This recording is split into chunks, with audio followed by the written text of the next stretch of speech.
चलिए गाइस, तो हम आज की क्लास को स्टार्ट करते हैं। और लास्ट हम लोगों ने जो सेशन लिया था उसमें हम लोगों ने रेशियो प्रोपोर्शन तो हम आज स्टार्ट करने वाले हैं। लास्ट में हम लोगों ने परसेंटेज लिया था और लास्ट दो क्लासेस में हमने परसेंटेज टॉपिक को पढ़ा था, राइट। पहले हमने देखा था परसेंटेज को किस तरीके से फाइंड करते हैं, परसेंटेज की ट्रिक्स क्या क्या होती हैं। उसके बाद सेकेंड लेक्चर में हम लोगों ने कुछ क्वेश्चन किए थे परसेंटेज का। मैंने आपको एक असाइनमेंट भी दिया था, कुछ स्टूडेंट्स के मैसेज भी आए हैं, उन्होंने मुझे चेक कराए हैं असाइनमेंट, राइट। तो आंसर उसका 4% ही है, डिक्रीमेंट हो रहा था। बहुत अच्छा आंसर था और बहुत सारे स्टूडेंट ने तो सॉल्यूशन तक पूरा भेजा है कि सर एक बार पूरा सॉल्यूशन चेक कीजिए हमारा। बहुत सारे स्टूडेंट बहुत अच्छे मेथड से उसको सॉल्व करते हैं, एक एक लाइन लिखते हैं बाकायदा, जैसे मैं यहाँ पे लिख रहा हूँ वैसे उन्होंने अपनी कॉपी में रजिस्टर में लिखा है। बहुत अच्छे से मार्क्स उस पर लिखे हैं, नंबर्स को। तो ये पैटर्न जो होता है, ये तरीका जो होता है सॉल्व करने का, बहुत अच्छा होता है। इससे क्या होता है कि जब आप बहुत ज़्यादा प्रैक्टिस कर लेते हैं तो वो चीज़ें आपको माइंड में बिल्कुल लर्न हो जाती है। यस वर्षा, बताएं क्या हो, क्या डाउट है? सर वो क्वेश्चन आया नहीं समझ में। समझ नहीं आया? चलिए इस पर बात करेंगे अभी लास्ट में। तो हम लोग देखिए, वो जो क्वेश्चन था जिसमें आपको अगर लास्ट वाली क्लास में कोई डाउट हो उस क्वेश्चन में, तो उसको हम क्लास के लास्ट में एक बार ले लेंगे। तो जिसको भी डाउट होगा वो उस डाउट सेशन में रुक जाएगा, अदरवाइज आप लीव कर जाएंगे। तो अभी स्टार्टिंग में तो नहीं ले सकता, उसका रीज़न है कि बहुत सारे स्टूडेंट ने मुझे ऑलरेडी चेक करवा दिया है। तो जिसको डाउट हो लास्ट में रुक जाएगा, राइट। तो इस तरीके से हम लोगों ने किया है। मैं आपके साथ अपनी स्क्रीन शेयर करता हूँ। आज का हमारा जो टॉपिक रहेगा वो रहेगा ratio and proportion. Ratio and proportion एक बहुत अच्छा टॉपिक है और इजी टॉपिक है। हमेशा याद रखो गाइस, कुछ दो तीन छोटे मोटे टॉपिक्स हैं like percentage, ratio and proportion, ठीक है ना, या फिर एज, ठीक है। इस तरीके का मिक्सचर एलिगेशन, तो ये कुछ ऐसे तीन चार पांच टॉपिक हैं जो कि कभी भी सिंगल पे क्वेश्चन नहीं आता। मतलब ना तो आपको एज पे कोई अकेला सेपरेट क्वेश्चन मिलेगा, ना आपको रेशियो एंड प्रोपोर्शन पे मिलेगा, ना आपको परसेंटेज पे मिलेगा, ना आपको मिक्सचर एंड एलिगेशन पे मिलेगा। ये चार टॉपिक का आप मान के चलो जिसका कभी भी सिंगल क्वेश्चन का आता ही नहीं। अगर आएगा तो इन चार, या तो चारों को मिक्स करके देगा, या कोई भी तीन टॉपिक मिक्स करेगा, या कोई भी दो टॉपिक मिक्स करेगा। इन टॉपिक्स को मर्ज करके ही क्वेश्चन बनाया जाता है। तो इनके कॉन्सेप्ट बहुत छोटे छोटे से होते हैं, ठीक है। तो आपको बस ये करना है कि समझना है। और जो छोटे लेवल के एग्जाम्स होते हैं उनमें तो ये सेपरेट आ ही जाते हैं, लेकिन जो एग्जाम अच्छे लेवल पे होते हैं वहाँ पे इनको सेपरेटली नहीं दिया जाता है, ठीक है। तो आज की क्लास स्टार्ट करने से पहले वही हम लोगों की जो मॉर्निंग होती है उससे हम लोग बात करते हैं एक नई थॉट के साथ में, कि मार ठोकर पहाड़ों को बना के रास्ता निकल जा। मार ठोकर पहाड़ों को बना के रास्ता निकल जा, तो सोने सा चमक उठेगा, थोड़ा सा मेहनत की आग में जल। तो बिल्कुल सही बात है कि अगर आपको बहुत आगे जाना है या कुछ कर गुजरना है तो आपको मेहनत तो बिल्कुल करनी पड़ेगी। तो बिल्कुल वही सच्चाई बात है कि सोने की आग में चमकना है तो थोड़ा सा मेहनत तो करनी पड़ेगी। राहुल, पहले आप अपना वीडियो ऑन करें, उसी के बाद हम लोग आपको अनम्यूट कर पाएंगे। या फिर आप पहले अपना नाम बताएं, रियल क्या है। अगर आप वीडियो ऑन करते हैं तो आप अनम्यूट हो जाएंगे, अदरवाइज सॉरी फॉर दैट। और मैं आपको रिमूव भी करूँगा। Okay, just wait a minute. Yes Rahul, बताएं।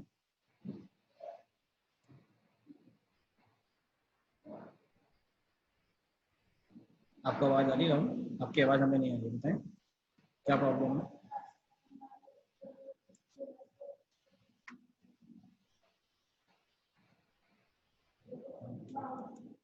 ये student, just wait a minute, मैं इनको रिमूव करूँ।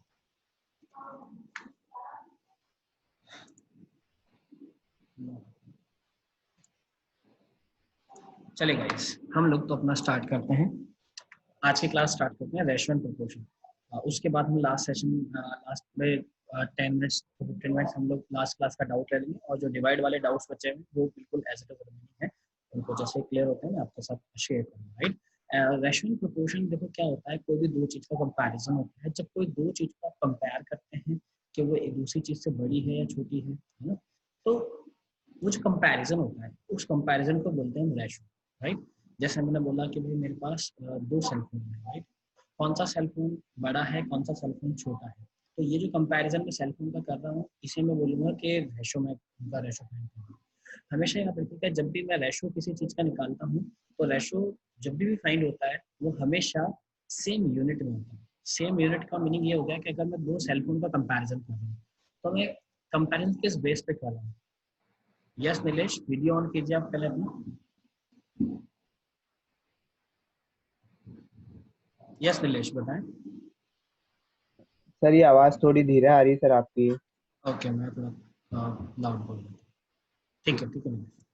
हाँ, तो हमें ध्यान रखना पड़ेगा कि जब भी कंपैरिजन होता है तो कंपैरिजन हमेशा दो चीज़ों में होता है, पहली चीज़।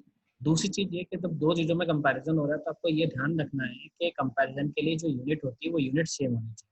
सेम यूनिट का मतलब कैसे? जैसे मैं दो सेलफोन का कंपैरिजन कर रहा हूँ, तो दो सेलफोन का कंपैरिजन कर रहा हूँ, इसका मीनिंग क्या होगा? सिंपल सा, कि या तो मैं उनके साइज को लेके कंपेयर कर रहा हूँ, तो दोनों सेलफोन में से कौन सा सेलफोन बड़ा है, कौन सा सेलफोन छोटा है, या फिर मैं उसकी एसेसरीज को लेके कर रहा हूँ कि कौन सा सेलफोन की एसेसरीज ज़्यादा अच्छी है, कौन से की कम है, या उसकी कॉन्फ़िगरेशन को लेके कर रहा हूँ कि किसकी कॉन्फ़िगरेशन बहुत अच्छी है, किसकी मेमोरी ज़्यादा अच्छी है, किसका प्रोसेसर अच्छा है, किसका कम है। तो इस तरीके के कंपैरिजन जो होगा वो सब रेशियो में काउंट होगा, लेकिन कंपैरिजन हमेशा सेम यूनिट में किया जाता है।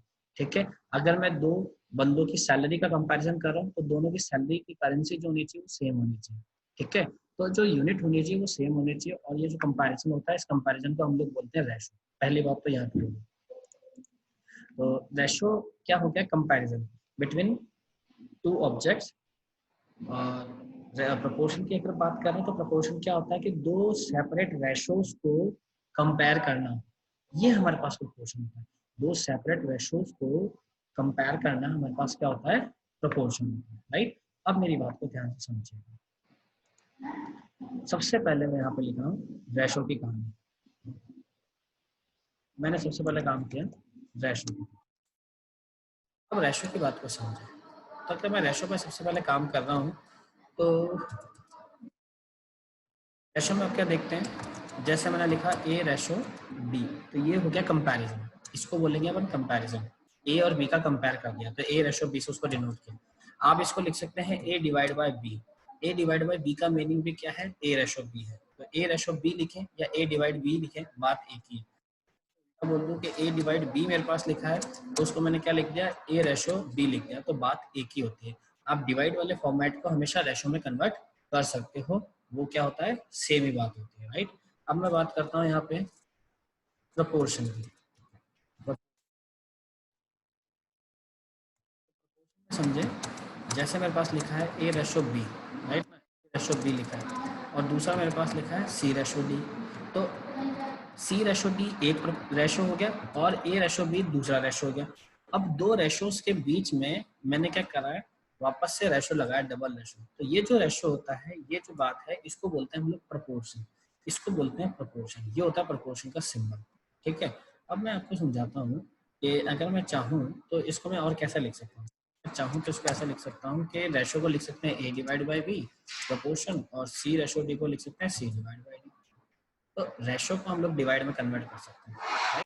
तो ए डिवाइड बाई बी और सी डिवाइड बाई डी, इसके बीच में हमने डाल दिया प्रपोर्शन। इस को भी हम तरीके से इस तरीके से रिप्रेजेंट कर सकते हैं। रेशो और प्रपोर्शन बहुत तरीके का होता है, ठीक है। अब इसमें आपसे अर्थमेटिक मीन भी पूछ लिया जाता है, ज्योमेट्रिक मीन पूछ लिया जाता है ना।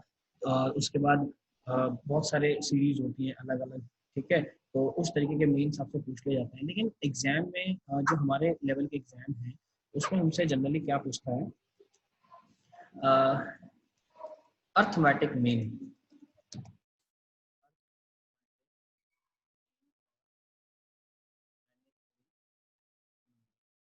कोई भी तीन नंबर है उनका अर्थमेटिक मीन क्या होगा? Arithmetic mean of any three number, उसका मीन क्या होगा? तो जैसे मान लीजिए कोई नंबर है ए कॉमा बी कॉमा सी, ये कोई तीन नंबर है, तो इनका जो अर्थमेटिक मीन हो जाएगा वो क्या हो जाएगा? B is equals to A plus C और पूरे के डिवाइड में टू, मतलब A plus C divide by two. ये इसका क्या होगा? अर्थमेटिक मीन होगा, arithmetic mean of three number. इसी तरीके से अगर मैं बात करता हूँ GM, that mean geometric,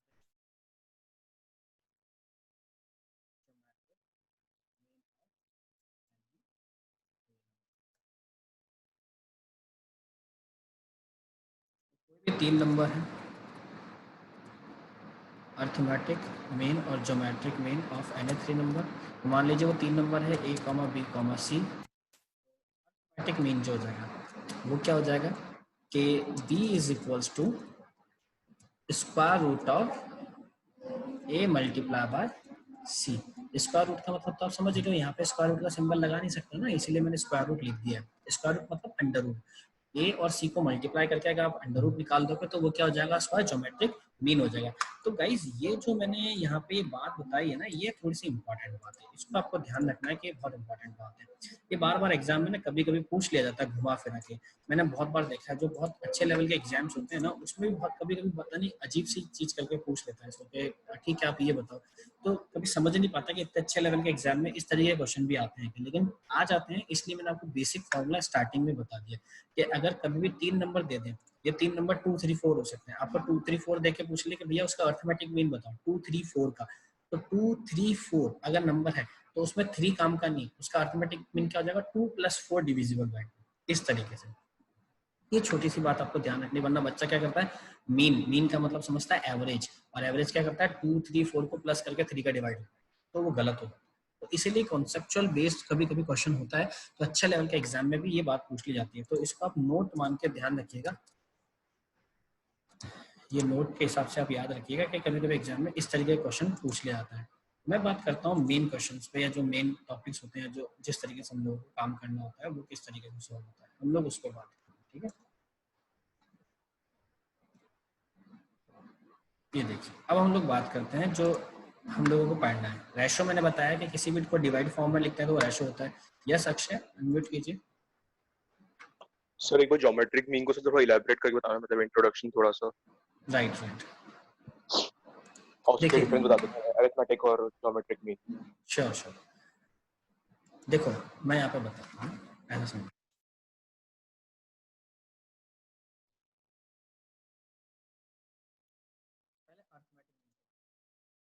arithmetic पे मीन पे बात करने के लिए आपको क्या होना चाहिए कि किसी भी नंबर का अगर आप अर्थमेटिक मीन फाइंड कर रहे हैं, दैट मीन वो नंबर जो होने चाहिए वो ऑलरेडी अर्थमेटिक सीरीज में होने चाहिए ना।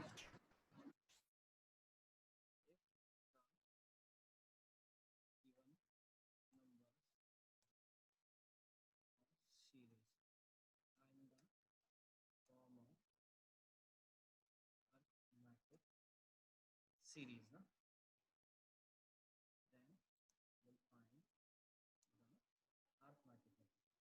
अगर कोई भी नंबर या सीरीज जो है वो ऑलरेडी अर्थमेटिक सीरीज है तो ही हम उसको उसका अर्थमेटिक मीन फाइंड कर सकते हैं, अदरवाइज नहीं कर सकते।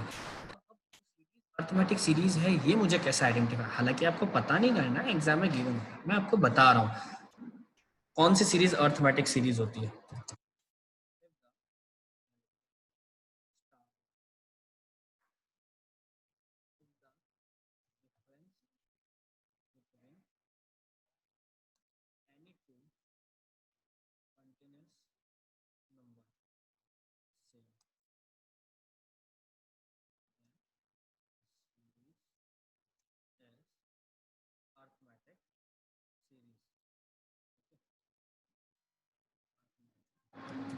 सीरीज, यस नीलेश बताएं। सर आवाज ही नहीं आ रही सर, बार बार कट रही है सर बीच बीच में, ओके मतलब ओके ओके, ट्राई करता हूँ। सेकंड के फंस जाती है ऐसा। चलो ठीक है, तो ओके हम लोग थोड़ा सा फॉलो कर लेते हैं। अभी ठीक हो गया आई थिंक सो ना। तो अगर किसी भी कोई भी सीरीज उसका कोई भी दो कंटिन्यूस नंबर उठाओ, उनका डिफरेंस अगर सेम आता है तो वो सीरीज क्या होगी, अर्थमेटिक सीरीज होगी, और ऐसी सीरीज का ही आप अर्थमेटिक मीन निकाल सकते हो। ठीक है, जैसे जस्ट फॉर एन एग्जांपल 1, 2, 3 ये कोई सीरीज चल रही है, तो मैं कोई भी रैंडम दो नंबर उठा रहा हूँ। रैंडम दो नंबर, ऐसा नहीं होना चाहिए कि रैंडम दो नंबर में 2 ये हो गया और 5 हो गया, नहीं। रैंडम दो नंबर वो होने चाहिए जो कि कंटिन्यूस नंबर हो, एक के बाद दूसरा आने वाला। तो जैसे आपने ये दो रैंडम नंबर उठाए 1 और 2, तो 2 में से 1 गया तो कितना बचा, 1 बचा, मतलब दो नंबर का डिफरेंस कितना है, 1 आया। ऐसे दूसरे रैंडम नंबर उठाए 5 और 6, तो 6 में से 5 गया तो भी डिफरेंस कितना है, 1 आया। ठीक है, ऐसे दूसरा रैंडम उठाए 3 और 4, तो 4 में से 3 गया तो भी डिफरेंस कितना है, 1। तो मतलब कोई भी दो रैंडम नंबर उठा रहा हूँ और उन दोनों का जो डिफरेंस है वो हमेशा क्या आ रहा है, 1 आ रहा है, तो ये सीरीज क्या हो गई, अर्थमेटिक सीरीज हो गई। अब इस सीरीज का आप क्या निकाल सकते हो, अर्थमेटिक मीन निकाल सकते हो। तो जो आपको एग्जाम में दिया होता है वो क्या गिवन होता है, एग्जाम में दिया होता है कि find the arithmetic mean of the, और वो दे देगा 3। इस क्वेश्चन को ऐसे भी दे सकते हैं, ठीक है ना, या फिर इसको ऐसे दे सकते हैं 2,3, ठीक है। और इस क्वेश्चन को कैसे पूछ सकते हैं,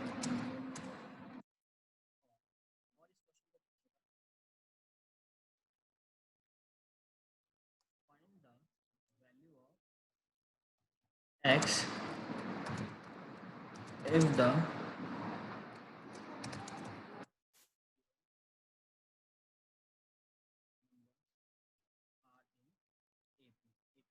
arithmetic progression. Yes Puja, unmute कीजिए। हेलो, बताएं। सर आपकी वॉइस बीच में जा रही है बार बार। फर्दर वो नेटवर्क प्रॉब्लम रहती है क्या? नेटवर्क की वजह से या पता नहीं ईयरफोन्स की वजह से, बट जा ये रही है। इन्हीं ईयरफोन्स के साथ मैं घर पे क्लास लेता हूँ ना, तो मुझे कोई प्रॉब्लम होती नहीं ना जनरली। अभी ये नेटवर्क की वजह से ये शायद यहाँ पे, क्योंकि घर पे जब भी मैंने क्लास ली तो कोई प्रॉब्लम आई नहीं आपको, मतलब कल भी सर मैंने क्लास स्क्रीन शेयर की थी आपने तो मतलब स्क्रीन तो बिल्कुल विजिबल है, ऐसा कुछ नहीं है कि अटक रही है, बस आपकी वॉइस अटक रही है। वो यही है ना कि घर पे तो मैंने जैसे कल क्लास लेती तो कल कोई प्रॉब्लम आई थी आप लोग? कल दैट मीन सैटरडे को। हाँ सर, नहीं आई थी उस हाँ, टाइम तो तो। वो वहाँ नेटवर्क बहुत अच्छा रहता है, यहाँ थोड़ी सी यही प्रॉब्लम रहती है। जैसे अभी त्रिवेंद्र सर आए थे जब, बहुत अच्छी वॉइस आए थे, लेकिन अभी ठीक है, देखते हैं नेक्स्ट। अभी ऐसे रिकॉर्ड तो हो रहा है, मैं कल सैटरडे का सेशन और आज का सेशन दोनों अभी मैं सेंड कर दूंगा क्लास के बाद। Okay sir. Okay, thank you. तो गाइज अभी देखिए, इस क्वेश्चन को ऐसे भी पूछा सकता है कि find the value of x if the given numbers are in AP, और वो नंबर्स क्या दे देगा, 2, x एंड 3। ये क्वेश्चन ऐसे ही पूछ लिया जाएगा, ठीक है। इस क्वेश्चन को एक तरीके से और पूछा जा सकता है, लिख दिया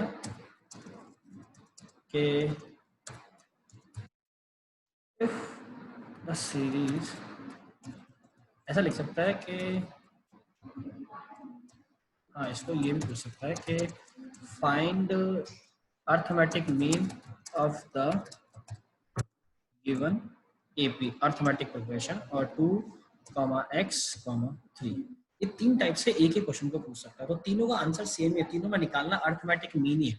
तो अब आप कभी कभी कंफ्यूज हो जाओगे, अच्छा ये क्वेश्चन आया ना तो आपको टेंशन नहीं है, अर्थमेटिक मीन ही तो निकालना, लेकिन ये क्वेश्चन आया ना तो यहाँ पे एक वर्ड आता है अर्थमेटिक प्रोग्रेशन, एपी, यहाँ पे भी वर्ड आता है। तो आप सोचोगे यार ये एपी है क्या, एक्चुअली सर ने तो हमें बताया नहीं। तो एपी का मतलब होता है वो सीरीज जिसके कोई भी दो random numbers, continuous random numbers का जो डिफरेंस होता है वो हमेशा सेम होता है। यही मैंने यहाँ पे डेफिनेशन लिखी है, उसका एग्जाम्पल भी लिखा है। तो अब अगर इस क्वेश्चन का आपको सॉल्यूशन फाइंड करना है,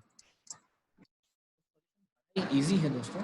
वो क्या है कि अगर x की वैल्यू निकालनी हो या अर्थमेटिक मीन निकालना हो, arithmetic mean of x is what, arithmetic mean निकालोगे तो आप तीन ही नंबर का, ऑब्वियस सी बात है। तो फर्स्ट नंबर और लास्ट नंबर, फर्स्ट और लास्ट, बीच वाले नंबर से हमें कोई मतलब नहीं। फर्स्ट और लास्ट को आपको प्लस करके 2 का डिवाइड लगाना है। तो फर्स्ट है 2, लास्ट है 3, दोनों को प्लस किया और डिवाइड बाय 2, पे क्या आया 5/2, और सॉल्व किया तो क्या है 2.5, बस। तो अर्थमेटिक मीन क्या हो गया, इन तीनों का आंसर एक ही है, arithmetic mean is 2.5 is your correct answer. ये आपका अर्थमेटिक मीन की बात है, राइट। तो ये आपका क्वेश्चन था। एक आता है आपके ज्योमेट्रिक मीन। तो बात करते हैं ज्योमेट्रिक मीन क्या होता है। अब ज्योमेट्रिक मीन बात करने से पहले आपको ये पता होना चाहिए कि ज्योमेट्रिक मीन कहाँ से आएगा ना, उसके बाद मैं उसका एग्जांपल कराऊंगा। तो अब हम बात करते हैं कि the given numbers are in the form of geometric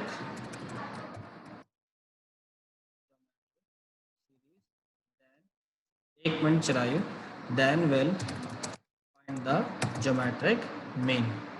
हाँ चलाइए, पहले तो आप यार वीडियो ऑन कीजिए सभी जगह, मैं बार-बार इसको स्किप कर जाता हूँ। वीडियो ऑन कीजिए, उसके बाद ही आप अनम्यूट हो जाएंगे। यस चलाइए, प्लीज वीडियो ऑन करें सबसे पहले।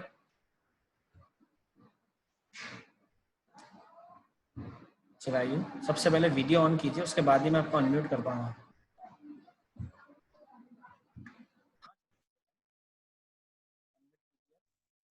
तो वॉइस का बहुत प्रॉब्लम कर रहा है, लैग कर रही है वॉइस बहुत। क्या कर सकते हैं, मैं एक बार दूसरी जगह प्लेस चेंज करके देखूं ताकि आप लोगों को थोड़ा सा इजी हाँ हो सर, जाए। कर रही है।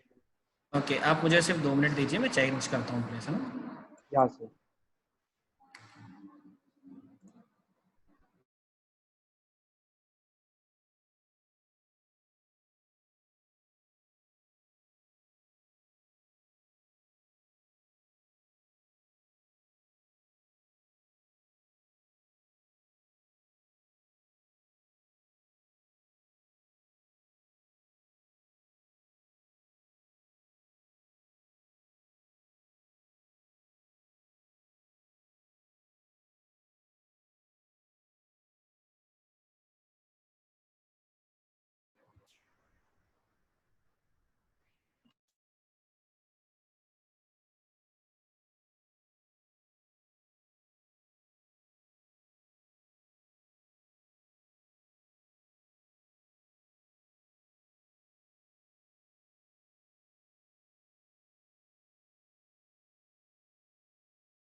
Guys, अब आपको आवाज आ रही है क्या? आपको वॉइस आ रही है क्लियर? एक बार रेज हैंड कर दीजिए कोई भी। अक्षय, आप अनम्यूट कीजिए अपने आप को।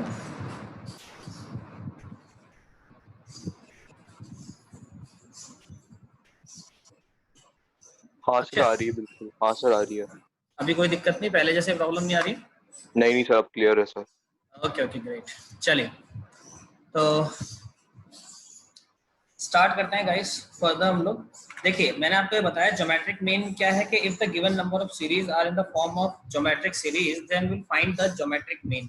अगर कोई भी नंबर हो या कोई भी सीरीज हो, अगर वो हमें किस फॉर्मेट में गिवन हो, ज्योमेट्रिक सीरीज के फॉर्मेट में गिवन हो, हिंदी में बोलते हैं इसको गुणोत्तर श्रेणी, राइट। ज्योमेट्रिक मीन के अगर फॉर्मेट में वो गिवन है तो हम उस सीरीज का क्या फाइंड कर सकते हैं? Geometric mean. ज्योमेट्रिक सीरीज का ही ज्योमेट्रिक मीन फाइंड कर सकते हैं। अभी ज्योमेट्रिक सीरीज होती क्या है? तो जैसे आपने वहां पे क्या लिखा है ऊपर अर्थमेटिक सीरीज में, अर्थमेटिक प्रोग्रेशन में, कि if the difference between any two continuous number is same then the series is arithmetic series. मैं इसको कॉपी कर रहा हूं और यहाँ पेस्ट कर रहा हूं। तो यहाँ पे सिर्फ क्या आ जाएगा? इफ द डिफरेंस, तो डिफरेंस की जगह आता है if the ratio between any two continuous number same then the series is geometric series. अगर कोई भी रेशो, कोई भी दो नंबर का रेशो क्या होता है? सेम होता है, तो वो सीरीज कौन सी होती है? ज्योमेट्रिक सीरीज होती है। अब वो ज्योमेट्रिक सीरीज होने के लिए वो रेशो कौन सा होता है, वो क्या रेशो होता है, वो मैं बताता हूँ आपको, ठीक है। ये मैंने एक एग्जांपल लिया। अब जैसे मैंने लिया जस्ट फॉर एन एग्जांपल 3, फिर मैंने लिया 9, फिर मैंने लिया 27, ठीक है। और इसी तरीके से वो सीरीज आगे चल रही है, ठीक है। तो अब क्या होने वाला है, इस तरीके के कोई मेरे पास नंबर है, राइट। इसके आगे मैं आपको समझाने के लिए 1 और लेते हैं, राइट। ये मेरे पास कोई एक सीरीज है। अब ये सीरीज ज्योमेट्रिक सीरीज है, कैसे पता पड़ेगा? या तो सीरीज होनी चाहिए सेम नंबर के पावर्स में, कि 3 की पावर 1, 3 की पावर 2, 3 की पावर और 3, 3 की पावर 4, 3 की पावर 5, ऐसे किसी की भी पावर हो सकती है। तो पावर इंक्रीज हो रही हो तो इस तरीके की सीरीज ज्योमेट्रिक सीरीज होती है। अब जैसे रेशो क्या होता है, देखो 3, कोई भी दो रैंडम नंबर उठाओ, तो सबसे पहले मैंने ये उठाया 1 और 3, 1 और 3 मैंने रैंडम नंबर उठाया ना। अब कोई भी दो कंटिन्यूअस नंबर उठाने, तो 1 और 3 रैंडम नंबर उठाया, तो 3 में 1 का डिवाइड लगाया, 3 में 1 का डिवाइड लगाया तो रेशो आ जाएगा। क्योंकि मैंने यहाँ पे बताया था आपको रेशो का मतलब डिवाइड भी होता है। तो 3 में 1 का डिवाइड लगाया तो क्या आता है? 3 में 1 का डिवाइड लगाने पे 3 आ जाता है, ठीक है। ऐसे ही दूसरा रैंडम नंबर उठाया ये 2, तो 27 में 9 का डिवाइड लगाओ, तो 27 में 9 का डिवाइड लगाओगे तो कितना आता है? वही 3 आता है, क्योंकि 9 3 27 होता है। ऐसे ही 9 में 3 का डिवाइड लगाओ, फर्दर रैंडम नंबर, तो 9 में 3 का डिवाइड लगाओगे तो भी क्या आएगा? 3, क्यों? क्योंकि 3 3 9 होता है। तो इसका मतलब क्या हो रहा है कि ऐसी कोई भी सीरीज जिसमें कोई भी दो नंबर्स का रेशो सेम होता है, वो सीरीज क्या होती है? ज्योमेट्रिक सीरीज होती है। और किसी भी ज्योमेट्रिक सीरीज का आप क्या फाइंड कर सकते हो, ज्योमेट्रिक मीन फाइंड कर सकते हो, अदरवाइज आप उसका ज्योमेट्रिक मीन फाइंड नहीं कर सकते, राइट ना। अब एक एग्जांपल लेते हैं जिससे कि आपको समझ में आए चीजें कि भाई कैसे ज्योमेट्रिक मीन हम लोग फाइंड कर रहे हैं। तो मैंने एक क्वेश्चन लिया है कि find the geometric mean of the given number. बिल्कुल बिल्कुल सेम है, बिल्कुल सेम है, कोई बड़ी बात नहीं है, हम लोग बिल्कुल तरीके से चीजों को कर रहे हैं।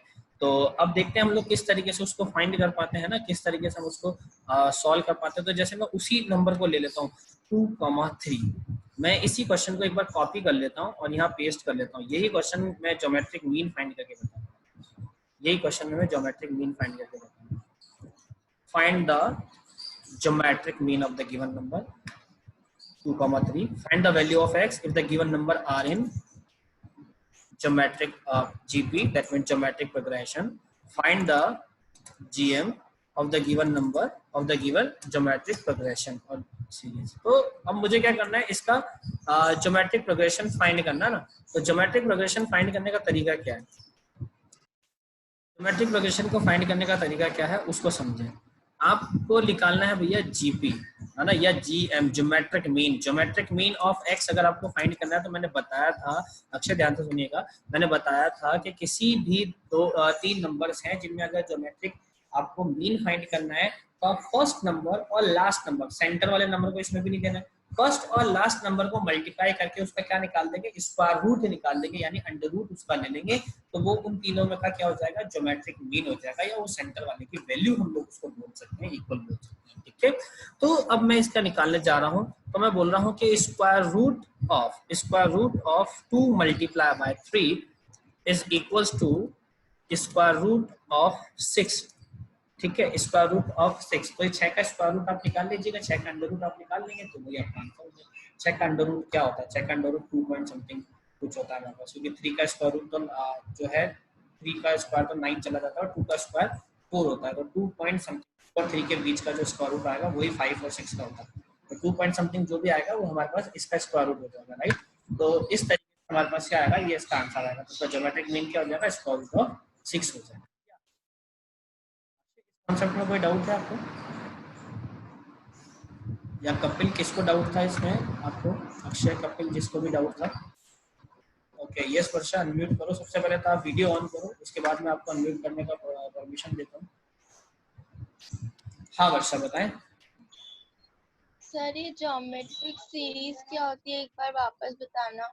भाई देखो, कोई भी नंबर अगर पावर के फॉर्मेट में आते हैं या उसके मल्टीपल में आता है तो वो सीरीज ज्योमेट्रिक सीरीज होती है। जैसे मैंने लिखा 2, 4, 8, 16, 32, 64, तो ये नंबर क्या हो रहा है, डबल होता जा रहा है, मतलब हर नंबर 2 से मल्टीप्लाई हो रहा है। तो ये सीरीज कौन सी हो गई, ज्योमेट्रिक सीरीज हो गई। या तो सेम नंबर से मल्टीप्लाई होता चला जाए या उसकी पावर होता चला जाए, जैसे 2 की पावर 1, 2 की पावर 2, 2 की पावर 3, 2 की पावर 4, इस तरीके से। तो ये सीरीज जो होती है वो ज्योमेट्रिक सीरीज होती है। सर ये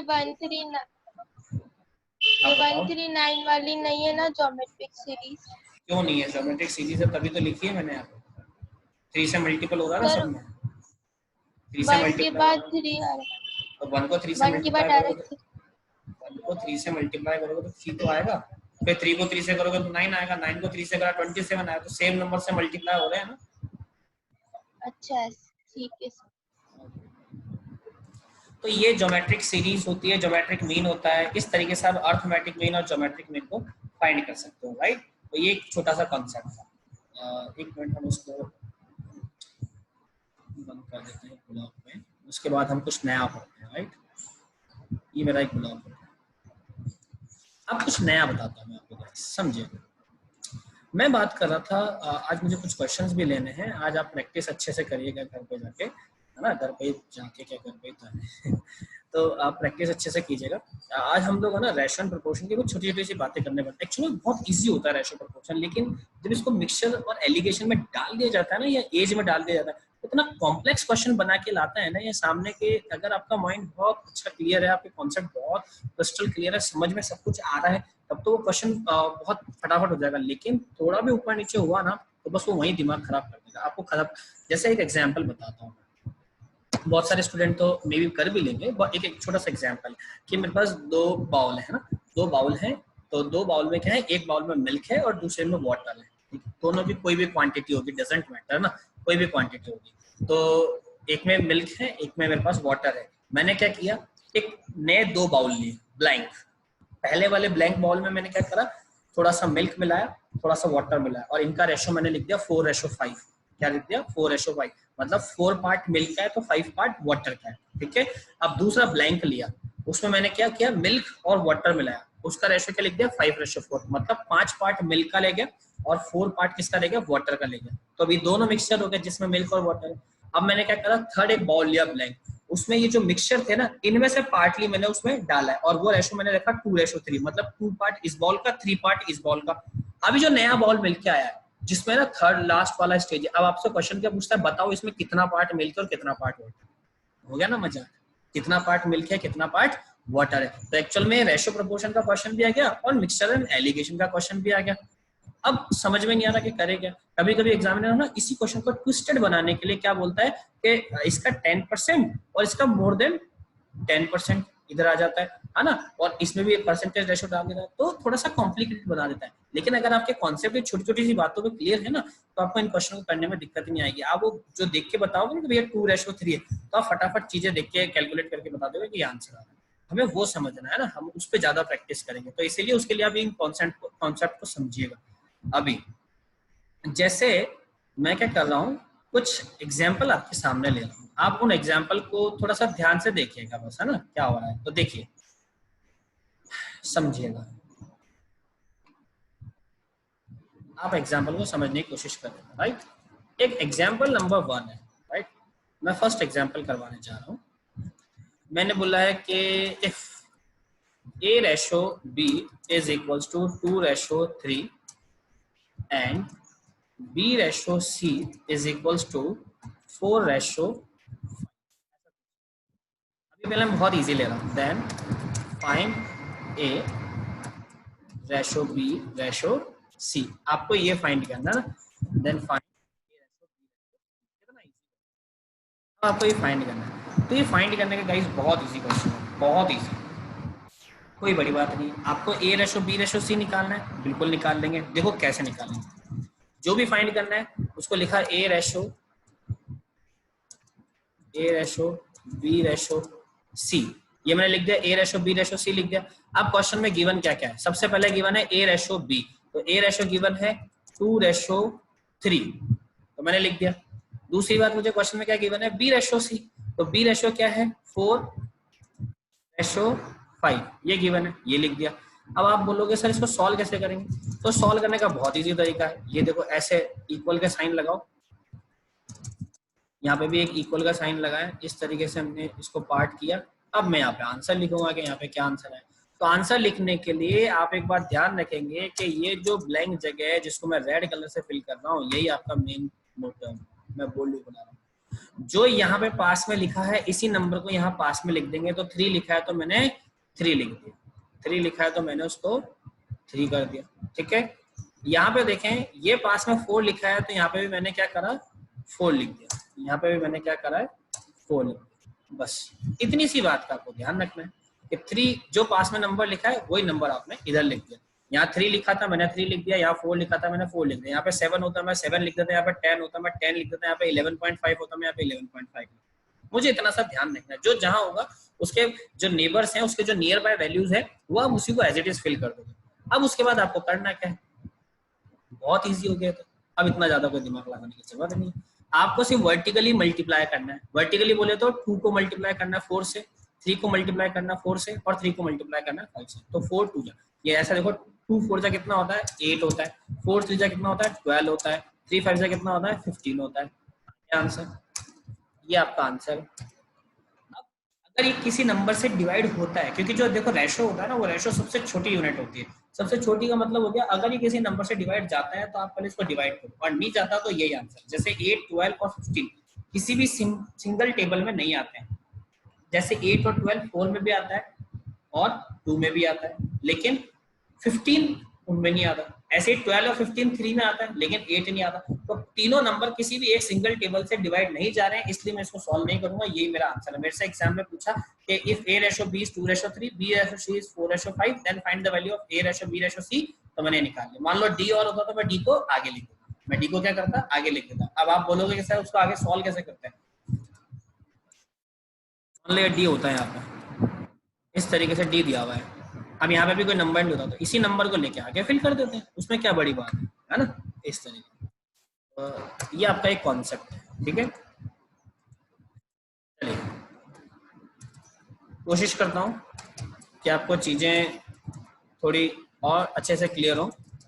एक एग्जाम्पल मैं ले रहा हूँ, मैंने कुछ क्वेश्चन ऑलरेडी बना के रखे हैं जो कि एग्जाम में आए हैं, ताकि मैं उन पर ट्रिक्स बताऊं तो आप उन ट्रिक्स को क्या कर सको, इजीली उस ट्रिक के अकॉर्डिंग क्वेश्चंस को सॉल्व कर सको। तो एक क्वेश्चन है, इस क्वेश्चन को हम समझते हैं, उसके बाद वही वाला कॉन्सेप्ट लगाएंगे, नेक्स्ट क्वेश्चन आपसे करवाएंगे, देखते हैं कितने लोगों को समझ में आता है, बाकी सब घर के लिए असाइनमेंट दिया जाएगा, ठीक है।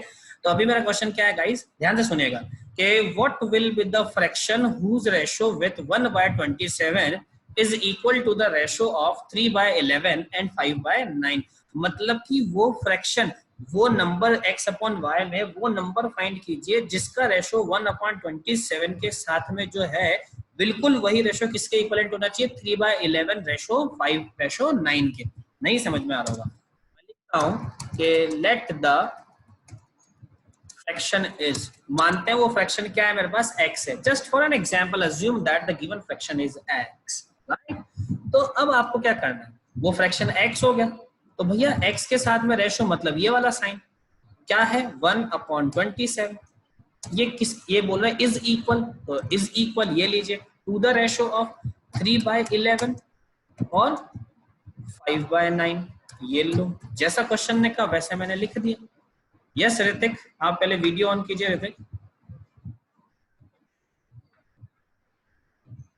ऋतिक वीडियो ऑन कीजिए। यस ऋतिक, अनम्यूट कीजिए अपने आप को। फ्रैक्शन है तो होना चाहिए। सॉरी, हाँ वो अपन आप चाह रहे हो x अपॉन y ले लें तो कोई प्रॉब्लम नहीं, आप ले सकते हो, बात टेंशन कुछ भी नहीं है भाई, x अपॉन y ले सकते हो, कोई प्रॉब्लम नहीं है ना, ले सकते हो, कोई प्रॉब्लम नहीं। ओके ओके भाई देखो, मैंने x अपॉन y इसलिए नहीं लिया है, हाँ ठीक है ऋतिक। अब देखो x अपॉन y मैंने क्यों नहीं लिया, मैं उसका रीजन बताता हूँ।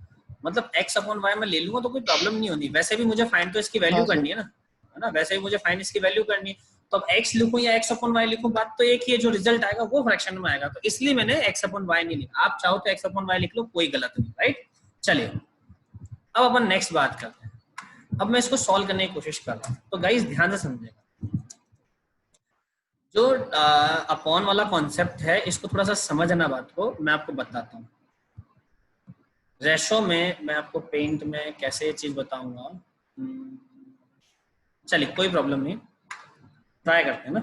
देखो रेशो है, तो इस रेशो को आप क्या लिख सकते हो, x डिवाइड बाय 1/27, यही लिखा जाएगा मेरे हिसाब से, तो यही लिखा जाएगा, है ना, क्योंकि मैंने बोला आपको कि रेशो को आप डिवाइड में लिख सकते हो। पहली बात तो ये हो गई। दूसरी बात क्या हो गई, आपके यहाँ पे लगा इक्वल का साइन। तीसरी बात क्या हो गई, इसको अगर लिखेंगे तो 3/11 और यहाँ पे ये इस तरीके का सिंबल अपॉन में, और आप यहाँ पे क्या लिखोगे 5/9। ये मेरा कॉन्सेप्ट है भाई। रेशो है तो रेशो को डिवाइड में लिख दिया, क्योंकि मैंने आपको इधर कॉन्सेप्ट में बताया है कि आप रेशो को डिवाइड में लिख सकते हो, तो मैंने रेशो को डिवाइड में लिखा। इक्वल का साइन था, इक्वल का साइन रहने दिया, ऊपर x, ये बाद में ये, तो ये न्यूमरेटर में चला गया। इधर भी ऊपर 3/11, ये ऊपर 3/11, बाद वाला नंबर जो 5/9 था वो डिनोमिनेटर में चला गया, तो मैंने रेशो को लिख दिया। अब एक बात तो ध्यान से समझिएगा, बहुत अच्छा कॉन्सेप्ट है, बहुत ध्यान से समझिएगा। मैं यहाँ पे लिखता हूँ भैया, मैंने लिखा यहाँ पे ऊपर x है, तो बिल्कुल x है, लेकिन एक बात ध्यान रखना, हमेशा याद रखो, जो छत से नीचे लटक रहा है वो ऊपर चला जाएगा। तो मतलब क्या हो रहा है, यहाँ पे देखो ये भैया जी नीचे लटक रहे हैं, 1/27 है, तो 27 न्यूमरेटर में जाके मल्टीप्लाई हो जाएगा, राइट। तो ये x के साथ में मल्टीप्लाई हो जाएगा 27, ठीक है, और ये इस तरीके से डिवाइड में, और यहाँ पे 1 तो था ही, उसमें कोई चेंज नहीं है। अब अगर किसी को कोई इसमें डाउट है तो आप मेरे से चीज को क्लियर कर सकते हैं, नहीं है आगे समझाऊं। चलिए देखो, ये 3/11 है, ये 5/9 है, तो देखो 3 तो ऊपर का ऊपर ही रहेगा, उस 3 में कोई, एक मिनट भाग्यश्री, इस 3 में कोई प्रॉब्लम नहीं है, लेकिन इस 3 के साथ मल्टीप्लाई क्या होगा, ये डिनोमिनेटर में जो 5 नीचे है वो ऊपर आके इसके साथ मल्टीप्लाई, ठीक है। फिर आगे समझते हैं, यहाँ देखिए यहाँ पे नीचे जो था वो 5 तो एज इट इज है, 5 में कोई चेंज नहीं है, लेकिन ये जो ऊपर 11 था जो कि नीचे की साइड में था वो बिल्कुल नीचे आके मल्टीप्लाई हो जाएगा। यस भाग्यश्री, अब आप पहले अपना वीडियो ऑन कीजिए और उसके बाद मैं आपको अनम्यूट करता हूँ, फिर आप अपना डाउट पूछिए, क्योंकि मुझे जो समझाना था वो हो गया। आप क्वेश्चन करेंगे। यस हाँ भाग्यश्री बताएं। सर मुझे क्वेश्चन समझ में ही नहीं आया, इसमें फाइंड क्या करना है और कुछ नहीं आया। देखो फाइंड क्या करना है मैं बताता हूँ। जैसे कोई एक नंबर है, मान लो x कोई नंबर है, उस x का 1/20 के साथ में कोई रेशो होगा, तो वही रेशो ये रहा, ये देखो ये रहा वो रेशो 1/27 के साथ में इसका कोई रेशो है वो ये। अब ये रेशो इक्वल है तो इक्वल का सिंबल किसके रेशो के बराबर, इन दोनों के, तो मैंने इन दोनों को भी रेशो में लिख दिया। हाँ यहाँ तक समझ में आया? हाँ अब आपको बोला है कि ये जो x था ना, ये जो x था जो फ्रैक्शन है कोई, इस x की वैल्यू बताओ क्या होगी, तो बस अब इसको सॉल्व कर लेना। ठीक है, नहीं समझ में आया दीदी? तो सॉल्यूशन बता दो, जो नीचे सॉल्यूशन किया है ना आपने। देखो सॉल्यूशन मैंने कुछ भी नहीं किया, मैंने इस रेशो के साइन सिंबल को हटा के सिर्फ डिवाइड का साइन लगाया, मैंने इतना सा ही किया अभी। देखो सब जगह यहाँ पे भी था तो मैंने डिवाइड का लगाया। उसके बाद ये जो डिनोमिनेटर में होता है फ्रैक्शन में, तो ये ऊपर जाकर न्यूमरेटर में मल्टीप्लाई हो गया, ये 11 यहाँ आ जाएगा नीचे और ये 9 ऊपर चला जाएगा। बस अभी तक इतना ही किया मैंने, एक्चुअल में कुछ किया ही नहीं। ठीक है, थैंक यू सर। ओके। अब आप देखिए इधर आ जाए नीचे, आप ना नेक्स्ट में आए तो अब आपका सॉल्यूशन ही हो गया एक्चुअल में। अब तो आपको आंसर ही मिल जाएगा। कैसे देखना, ये भैया लिखा है x मल्टीप्लाई 27, 1 तो कुछ लिखो मत लिखो कोई फर्क नहीं पड़ता। 9 3 कितना होता है 27, तो मैं यहाँ पे लिख रहा हूँ 27 डिवाइड बाय, और 11 5 से कितना होता है 55। अब ध्यान से समझो, ये 27 इस 27 से कैंसिल आउट हो जाएगा, ये 27 इस 27 से कैंसिल आउट हो जाएगा, तो x की वैल्यू क्या आ रही है 1/55। तो इसको 1/55 बोलो या 1:55 बोलो, बात एक ही है। और वैसे भी आपको फ्रैक्शन पूछा है तो 1/55 आंसर है, और रेशो पूछता तो 1:55 आंसर, दोनों इसके आंसर होते। तो ठीक है, ये आपका आंसर है। डाउट है इस क्वेश्चन में, इस एग्जांपल में, तो आप मेरे से पूछ सकते हो, वरना नेक्स्ट एग्जांपल मैं आप लोगों के लिए दे रहा हूँ। किसी को भी डाउट है तो विद इन 3-4 सेकंड आप रेज हैंड कर सकते हो। नहीं डाउट है तो मैं नेक्स्ट क्वेश्चन लिखता हूँ। यस तृप्ति, आप पहले वीडियो ऑन कीजिए। ओके चलाए। यस तृप्ति, अनम्यूट कीजिए अपने आप को। सर अपन इसके अंदर वो ना एल्शियम लिख के नहीं कर सकते हम सर? बिल्कुल बिल्कुल कर सकते हो आप एल्शियम लेके, लेकिन तृप्ति मैंने जो ट्रिक वाली बात कही थी हम अभी उसी पे चल रहे हैं। अगर आप एल्शियम लेके करोगे तो कर सकते हो, आंसर सेम ही आएगा, कोई दिक्कत नहीं। सर एक बार एल्शियम वाला मेथड बता दीजिए। देखो एल्शियम लेके अगर आप करोगे ना तृप्ति, तो एक मेरे को यहाँ पे थोड़ा सा लिखने में प्रॉब्लम है पेंट में, कि मैं यहाँ पे कैसे लिखूंगा चीजों को, लेकिन मैं आपको समझा देता हूँ ताकि आपको समझ में आ जाए कि आप एल्शियम वाले मेथड से कैसे करोगे। देखो एक्चुअल में होगा क्या कि उस केस में जैसे आपके पास यहाँ तो अभी कुछ इतना प्रॉब्लम है नहीं एलसीएम के लिए, मैं फिर भी यहाँ पे नीचे लिख देता हूँ। आपको क्या करना पड़ेगा कि ये x मल्टीप्लाई 27 अपॉन जो 1 लिखा है इसको इक्वल टू लिखना पड़ेगा 3 मल्टीप्लाई बाय 927 डिविजिबल बाय 55 के। फिर आप इसको क्या लिखोगे, आप इसको लिखोगे x is equals to 27 divide by 55 और मल्टीप्लाई बाय 1 अपॉन 27। ये इसमें इस तरीके से आएगा, क्योंकि अभी प्लस माइनस नहीं है ना, तो अभी एलसीएम नहीं कर रहे, वो एक आगे क्वेश्चन आ जाएगा उसमें एलसीएम लेना पड़ जाएगा। तो ये फिर आपको इस तरीके से सॉल्व करना पड़ेगा, रिजल्ट वापस होगा वही आएगा। Okay sir. अभी क्या है इसमें वही कर सकते हो, बाकी इसको एलसीएम वाले मेथड से भी कर सकते हैं। एलसीएम बोले तो वही जो अभी आपके नेक्स्ट क्वेश्चन में आ जाएंगे प्लस माइनस। ओके, और चिराइयों को कोई डाउट था? चिराइयों यस, कोई डाउट है आपको? नहीं है, आपने लोअर हैंड कर लिया ना, राइट। और किसी को कोई डाउट है तो प्लीज रेज हैंड कर लीजिए, अदरवाइज हम लोग नेक्स्ट क्वेश्चन की ओर थोड़ा सा मूव करते हैं। नहीं है, कोई डाउट भी नहीं है। Okay great. So next example is, ये एग्जांपल अरे वाह यार, ये तो बहुत बढ़िया एग्जांपल है। ये ट्रिक मैं आपको बताऊंगा, आप सबसे पहले करेंगे, मैं बताता हूँ क्या हो रहा है। तो sum of two numbers is 40 and their difference is 4। कोई भी दो नंबर होंगे गाइस, एक x नंबर ले लो, एक y नंबर ले लो। x प्लस y करोगे तो 40 आता है और x माइनस y करोगे तो 4 आता है। आपसे पूछा है x रेशो y क्या होगा, बहुत सिंपल सा क्वेश्चन है।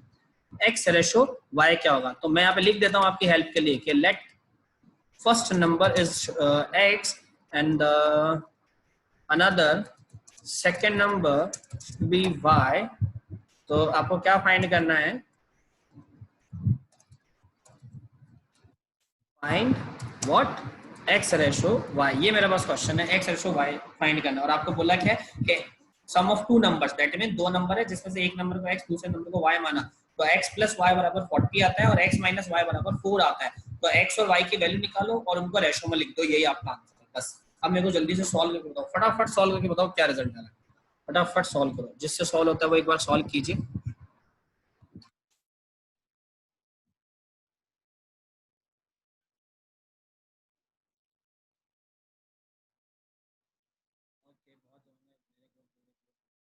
यस, दिखपाल ने आज आंसर दिया। यस दिखपाल, आप अनम्यूट कीजिए। Sir 18:22 sorry 18:22 18 ratio 32 22 18 ratio 22। Okay great, okay yes Dikhpal का हो गया है। दिखपाल म्यूट कर लीजिए। ऋतिक, कपिल, यस कपिल बताएं। Sir 11:9 11:9, very good. Yes Bhavika. Sir 11/13 11/13, okay yes Tripti. Okay Tripti ने हैंड कर लिया। Yes Ritik. Sir 11:9 11:9, okay guys great, बहुत अच्छे आंसर्स मिल रहे हैं आप लोगों से।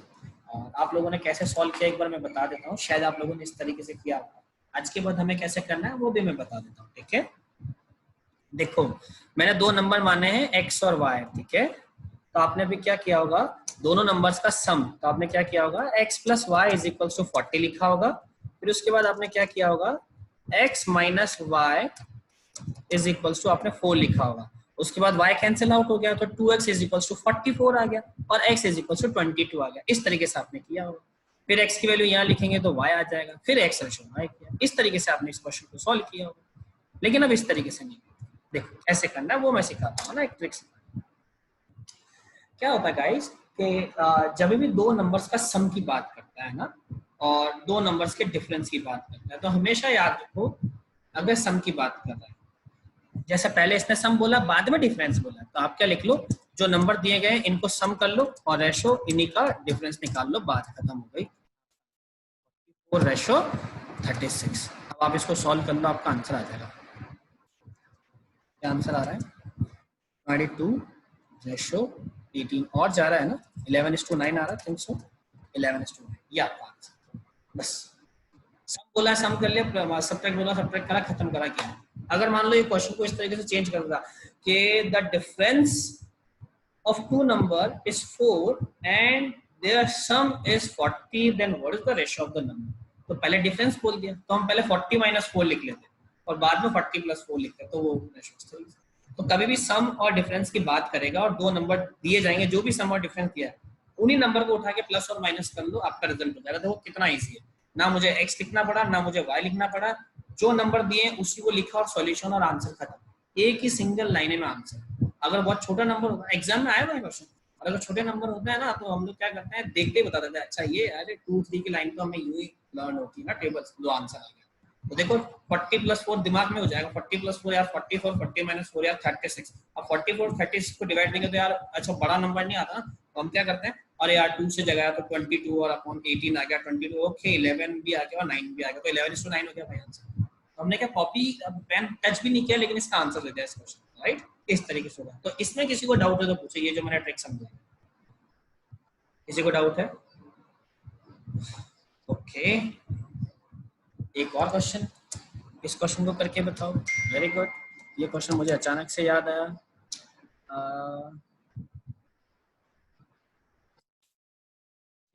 मैं अपनी मर्जी से लिख रहा हूँ कुछ ऐसा कि time of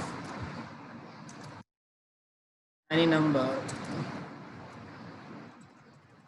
to time of a number is, yes को ऐसे लिखते हैं, थोड़ा सा आपको इजी और थोड़ा सा मतलब मजा आ जाएगा। 3 time of a number equals to 4th time of another number, find the ratio of दो नंबर। ये क्वेश्चन है। अब बताओ आंसर। एक किसी भी नंबर का 3 टाइम किसी दूसरे नंबर के 4 टाइम के इक्वल है, तो बताओ उन दोनों नंबर्स का रेशो क्या होगा। यस ऋतिक अनम्यूट कीजिए। सर 4/3। 4/3 वेरी गुड, बहुत बढ़िया बहुत बढ़िया। Yes Kapil. Sir 4/3। Very good Kapil, very good. Yes Tripti. Tripti unmute कीजिए।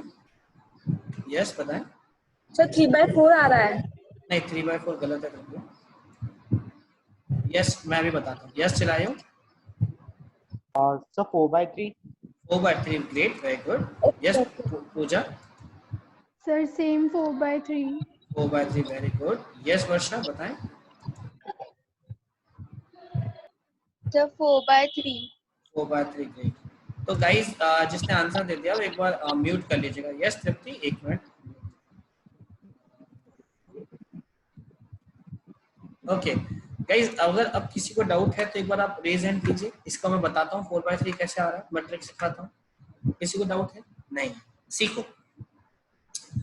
देखो जैसे यहाँ पे लिखा है ना 3 टाइम ऑफ अ नंबर, तो वो कोई नंबर x मान लेते हैं, वो किसके इक्वलेंट है? 4 टाइम ऑफ अनदर नंबर, मतलब y मान लिया। तो किसी भी नंबर, कोई एक नंबर है जिसका नाम है x, कोई दूसरा नंबर है जिसका नाम है y, तो x का 3 टाइम y के 4 टाइम के इक्वलेंट है। ठीक है, अब आपको क्या फाइंड करने को बोला है? x ratio y। बोले ये बताओ कितना आएगा। बड़ा इजी है। क्या देखो ट्रिक बता रहा हूँ, आप सोचोगे अच्छा ये भी ट्रिक होती है। जो y के साथ नंबर है वो x की वैल्यू बन जाएगा, और जो x के साथ नंबर है वो y की वैल्यू बन जाएगा। सिंपल। तो y के साथ नंबर है 4 और x के साथ नंबर है 3, तो 4/3 इसका करेक्ट आंसर हो गया। बात बस ये ट्रिक। तो जब भी कोई किसी के मल्टीपल के इक्वलेंट की बात कर रहा हो और उनका रेशो फाइंड कर रहा हो, तो दोनों के जो साथ में नंबर होता है उनको एक दूसरे के साथ लिख दो, बस वही आपका आंसर। ठीक है, एक जल्दी से कोई रैंडम बच्चा उठाते हैं, फटाफट से एक ऐसा ही क्वेश्चन मैं उसके साथ शेयर करता हूँ। कोई भी रैंडम लाइक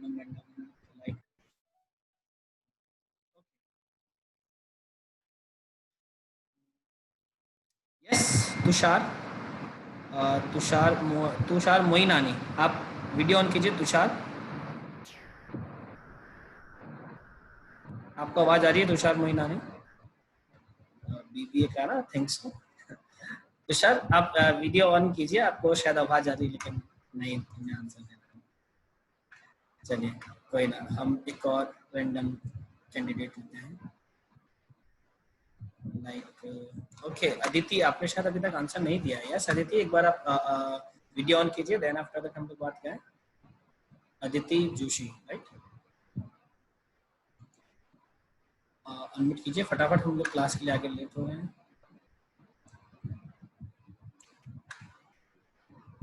ओके आप आंसर देने से इतना डरते क्यों गाइस? जो स्टूडेंट आंसर दे रहे हैं अगर किसी का गलत है तो भी अच्छी बात है ना, वो लोग एक बार देना सीख रहे हैं, और जिसका सही है वो तो अच्छी बात है, वो अपने कॉन्सेप्ट को और पावरफुल कर रहे हैं। यस आदित्य, वीडियो ऑन कर लिया है, अनम्यूट कीजिए अपने आप को। Good morning sir. Good morning Aditya.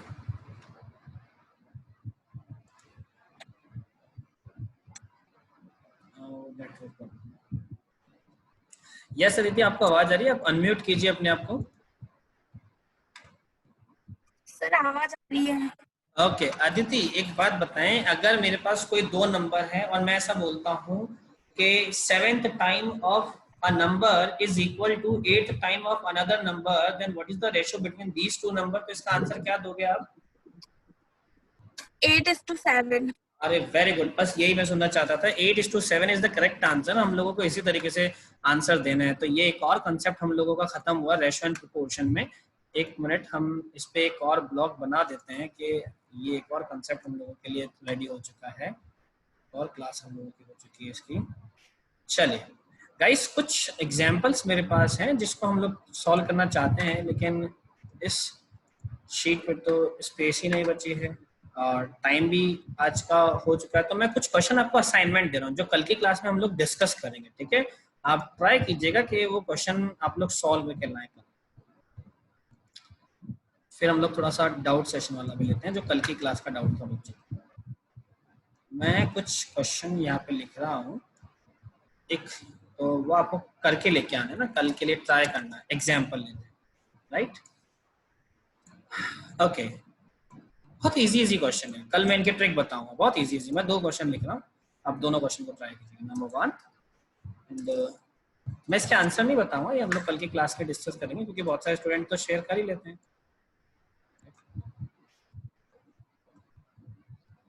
And the next one is this, I think so आप में से बहुत सारे स्टूडेंट कर लेंगे, मुझे बहुत प्राउड फील हो रहा है कि आप लोग बहुत। ये 2 क्वेश्चन है जो आपके लिए असाइनमेंट हैं, ये दोनों असाइनमेंट आपको कल करके लेके आने हैं। कल की क्लास में हम लोग इन असाइनमेंट पे बात करेंगे, पहले इन 2 क्वेश्चंस को सॉल्व करेंगे कल की क्लास में, और उसके बाद ही हम लोग आगे बढ़ेंगे। अब मैं वो क्वेश्चन अभी लूंगा, जब ये क्लास ऑफ कर दूंगा, जो कल कराया था जिसमें बच्चों को डाउट था, उसके बाद ही हम आगे बात करेंगे, ठीक है? चलिए, तो ये 2 एग्जाम्पल है, दोनों असाइनमेंट है आपके लिए, और दोनों एग्जाम्पल आप लोगों को कल करके लेके आने हैं। मैंने रेशियो एंड प्रोपोर्शन का बहुत छोटा सा पार्ट आपको पढ़ाया है, बहुत छोटा सा डाउट अभी निकाला है, इसमें कुछ और फॉर्मूलेज भी होते हैं, लेकिन मैं फॉर्मूले के बिहाफ पे आपको नहीं पढ़ाना चाहता, ठीक है? बहुत सारे फॉर्मूले लिखे होते हैं, आप कोई शीट्स लेंगे, मैंने जो आपको शीट दी उसमें भी बहुत सारे फॉर्मूले लिखे हैं, तो हम लोग फॉर्मूले के बिहाफ पे नहीं पढ़ेंगे। रेशियो एंड प्रोपोर्शन ऐसे तो बहुत छोटा सा पार्ट है, तो जो मैंने अभी आपको 2 या 3 एग्जाम्पल कराए हैं, कुछ ज्योमेट्रिक मीन और अर्थमेटिक मीन का आपको कॉन्सेप्ट समझाया, ठीक है? ऐसे तो हमारे पास जैसे 3 मेन सीरीज होती है, एपी, जीपी, एचपी, ठीक है? तो हम लोग उन सीरीज पे नहीं जा रहे हैं अभी, हमारा कॉन्सेप्ट है अर्थमेटिक मीन और ज्योमेट्रिक मीन को समझना, ठीक है?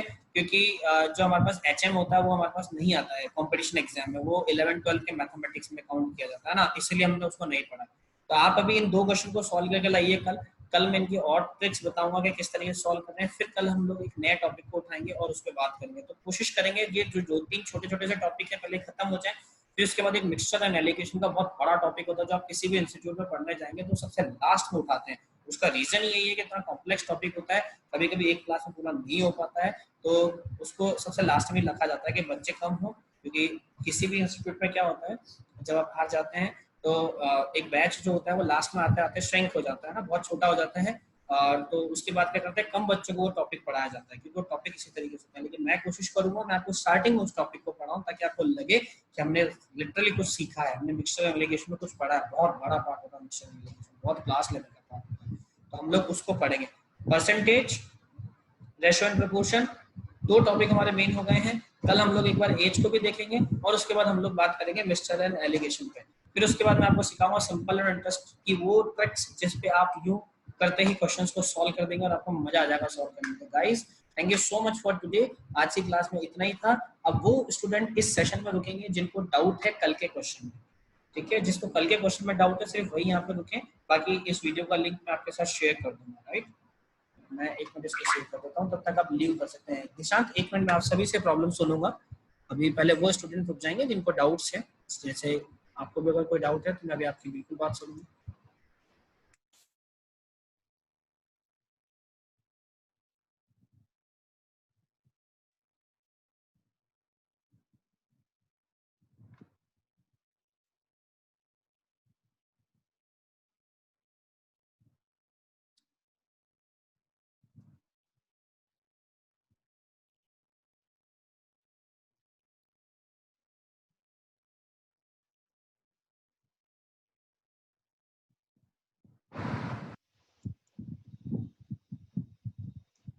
ओके गाइस, अब हम लोग देखते हैं कि किस किस स्टूडेंट को डाउट है, क्योंकि वही रुके होंगे जिनको प्रॉब्लम है।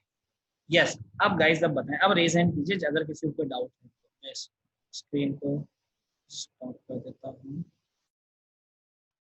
यस, बताएं, जिस चीज से डाउट है वो एक बार रेज हैंड करें। यस वर्षा, बताएं। सर, कल वाला क्वेश्चन समझ में नहीं